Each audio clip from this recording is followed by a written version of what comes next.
আমার মাকে নিয়ে একসাথে আমি আমার সিনেমা নয়া মানুষ দেখলাম। এর চেয়ে আনন্দ, এর চেয়ে সেরা মুহূর্ত তো আর কিছু হতে পারে না।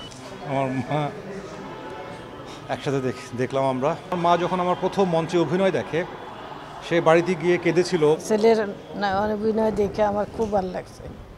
আমার পাশে আমার মা বাবা না থাকলে আমার আসলে অভিনেতা হওয়াই হতো না। মানে আমি বাড়ি না ফেরা পর্যন্ত মা ঘুমাতো না।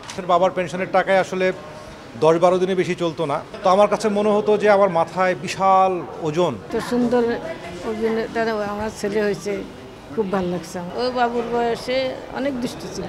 এই মুহূর্তে আমার ভালো লাগার দিক হচ্ছে আমি আজকে আমার মাকে নিয়ে একসাথে আমি আমার সিনেমা নয়া মানুষ দেখলাম। আজকের এই শো আমার জন্য বিশেষ একটা ব্যাপার, কারণ আমি আমার মাকে সাথে নিয়ে আজকে মায়ের হাত ধরে পাশাপাশি বসে নয়া মানুষ দেখেছি। আমার অভিনয় মা দেখেছে। এর চেয়ে আনন্দ, এর চেয়ে সেরা মুহূর্ত তো আর কিছু হতে পারে না।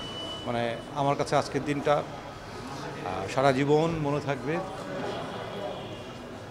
আমার মা একসাথে দেখলাম আমরা, এই তো। আর সেটার আসলে ভয়াবহ অভিজ্ঞতা, মানে সেই অভিজ্ঞতা মানে এখন আমি মায়ের সামনে বলতে চাই না, কারণ আমার মা যখন আমার প্রথম মঞ্চে অভিনয় দেখে, সে বাড়িতে গিয়ে কেঁদেছিল। মঞ্চে অভিনয় দেখেছে আমার ছেলে এত কষ্ট করে মঞ্চে। তো সেই জায়গা থেকে আমি এই সিনেমা করতে যে নয়া মানুষ করতে গিয়ে যে ভয়াবহ সব ঘটনার মুখোমুখি হয়েছে, পরিশ্রম করেছি, সেটি আমার মায়ের সামনে না বলি, কারণ এখন যদি বলি আমি সেই গল্প, আমার মা সারা রাত ঘুমোতে পারবে না। মানুষ দেখার জন্য তো আমি আসছি এখানে। আমার ছেলের অভিনয় দেখে আমার খুব ভালো লাগছে, খুব আনন্দ।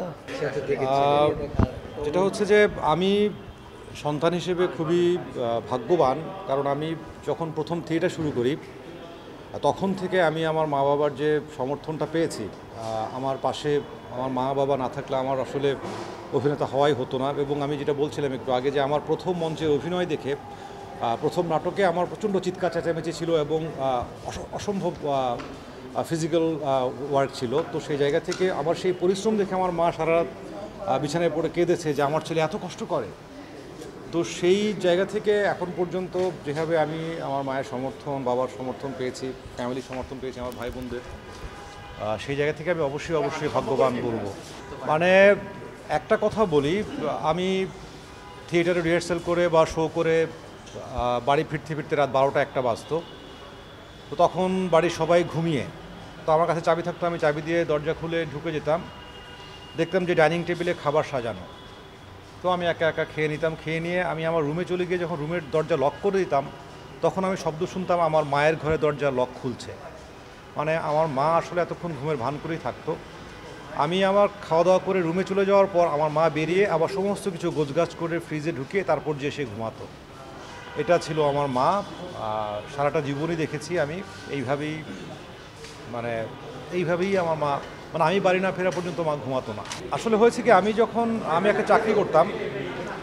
আমি যখন চাকরিটা থিয়েটারের জন্য ছেড়ে দেই সে বছরই আমার বাবা রিটায়ার করে। তো প্রতিদিন যখন বাসায় ঢুকি, কারণ বাবার পেনশনের টাকায় আসলে 10-12 দিনে বেশি চলতো না, তারপরে ধার দেনা করে বাকি মাস চলতো। তো আমার কাছে মনে হতো যে আমার মাথায় বিশাল ওজন, সেই ভার আসলে বহন করা খুবই কষ্ট ছিল। আমি আমার ফ্যামিলিকে, মা বাবাকে একটা সময়ে অনেক কষ্ট দিয়েছি, কারণ যেই সময় আমার উপার্জন করার কথা বা আমি করতাম, সেই উপার্জন ছেড়ে দিয়ে আমি শুধুই থিয়েটার করা শুরু করলাম। 10-15 দিন পর থেকে আমাদের সংসারে অবর্ণনীয় কষ্ট চলতো, ধার দেনা করে চলতে হতো। তো সেই জায়গা থেকে আমার মা বাবার সমর্থন না পেলে আসলে আমার কোনোভাবেই, আমি আমার মাকে, বাবাকে, আমার পরিবারকে আমি অনেক কষ্ট দিয়েছি এবং তারা সেই কষ্ট সহ্য করেও আমাকে শেষ পর্যন্ত সমর্থন দিয়ে গেছে, যে কারণেই আসলে যতটুকু অভিনেতা হওয়ার আমি আজকে হতে পেরেছি। খুব ভালো লাগছে, খুব ভালো লাগছে। আমার মনটা এত জুড়ে গেছে না, এত সুন্দর অভিনেতা আমার ছেলে হয়েছে, খুব ভালো লাগছে। অনেক কষ্ট লাগছে তখন। কিছু বলছিলেন তখন? বলার সুযোগ পাই নাই। দেখতে দেখতে আমার চোখের পানি পড়ে গেছে যে এত কষ্ট করতেছে সে। তারপরে যখন দেখলাম যে না, ভালো লাগতেছে, তখন ভালো লাগছে। আমার ছেলেকে আমি সবসময় ভালো দেখতেছি, সবসময় আমার অনেক আদরের ছেলে আমার। আমার 2 ছেলে, ছোট ছেলে বাসায়, বড় ছেলের কাছে আসলাম। খুব দুষ্ট ছিল। ওর ছোট এই ওর বয়সে, ওর বাবুর বয়সে অনেক দুষ্ট ছিল। তারপরে আবার আস্তে আস্তে বড় হইতে হইতে স্কুল কলেজ যখন পড়ছে তখন থেকে ভালো হয়ে গেছে।